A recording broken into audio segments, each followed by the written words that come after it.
Dalam buku Tarikh Ma'alim al-Madinah, penulisnya menyebutkan bahwa terdapat beberapa percobaan dari orang-orang Nasrani Eropa dan orang-orang Sindik, sesat, dari kalangan dinasti Fatimiyah untuk memindahkan jasad suci Nabi Muhammad ke negeri mereka. Namun, Allah Subhanahu wa Ta'ala melindungi Nabi dan kedua sahabatnya dari percobaan-percobaan kriminal ini, serta menimpakan kehancuran pada para tiran dan penjahat tersebut. Berita ini juga disampaikan oleh Syekh Ahmad al-Bashir dalam bukunya Mufid al-Ibad yang mengutip dari Al-Samhudi, Ibnul Asir, dan Ibnu Halkan. Percobaan dari pihak Nasrani terjadi pada tahun 557 Hijriyah. Allah Subhanahu wa Ta'ala mengungkapkan rahasia ini melalui sebuah mimpi yang dilihat oleh Raja Sholih As-Syahid Nuruddin Mahmud Al-Zenki di Mesir. Raja ini biasa memiliki waktu tertentu untuk bangun malam, berdoa, lalu tidur kembali. Pada suatu malam, setelah bangun dari tahajud, ia bermimpi melihat Nabi Muhammad yang menunjuk dua orang pria berambut pirang dan berkata, "Selamatkan aku dari keduanya." Raja tersebut terbangun dengan terkejut, lalu berwudu, salat 2 rakaat, dan tidur lagi.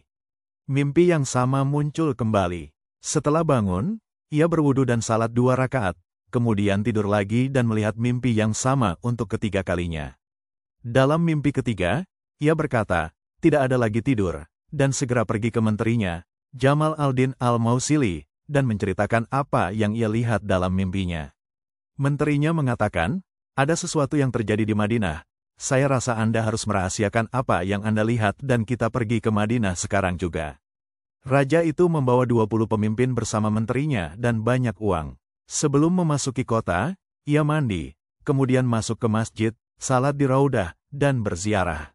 Setelah itu, ia duduk di masjid tanpa tahu apa yang harus dilakukan. Orang-orang berkumpul di sekitarnya. Menteri mengatakan, Sultan telah datang untuk berziarah dan membawa uang untuk dibagikan kepada penduduk Madinah. Tulis nama Anda dan panggil semua orang Madinah. Orang-orang pun datang dan Sultan mulai membagikan uang serta memberikan hadiah. Setiap orang yang datang untuk menerima hadiah diperhatikan oleh Sultan untuk mencari orang yang sesuai dengan gambaran yang ia lihat dalam mimpinya, namun ia tidak menemukan orang yang sesuai. Setelah orang-orang pergi, Sultan bertanya, apakah ada yang tersisa? Mereka menjawab, tidak ada. Sultan berkata, pikirkan baik-baik. Mereka mengatakan, hanya ada 2 orang pria dari Maghrib yang tidak mengambil apapun dari orang lain.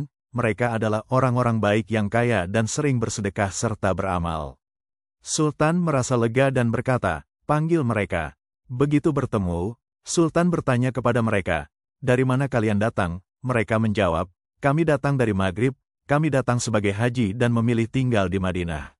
Sultan bertanya lagi, benarkah kalian? Mereka tetap bersikukuh dengan jawaban mereka. Sultan bertanya, di mana rumah kalian? Mereka mengatakan rumah mereka dekat dengan makam Nabi. Sultan membawa mereka ke rumah mereka dan menemukan banyak uang, 2 mushaf, dan buku-buku tentang moralitas, namun tidak ada yang mencurigakan.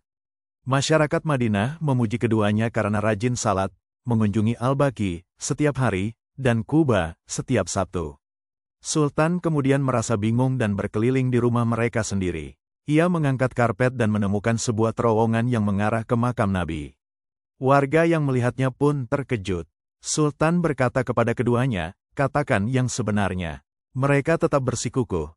Lalu Sultan memerintahkan mereka dipukul.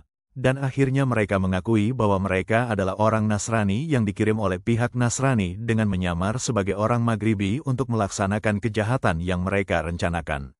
Setelah pengakuan mereka, Sultan bersyukur kepada Allah dan memerintahkan untuk memenggal kepala mereka. Ia juga memerintahkan untuk menggali parit besar di sekeliling makam Nabi hingga mencapai air, lalu menutupnya dengan timah cair sebagai dinding dan pagar pelindung di sekitar makam.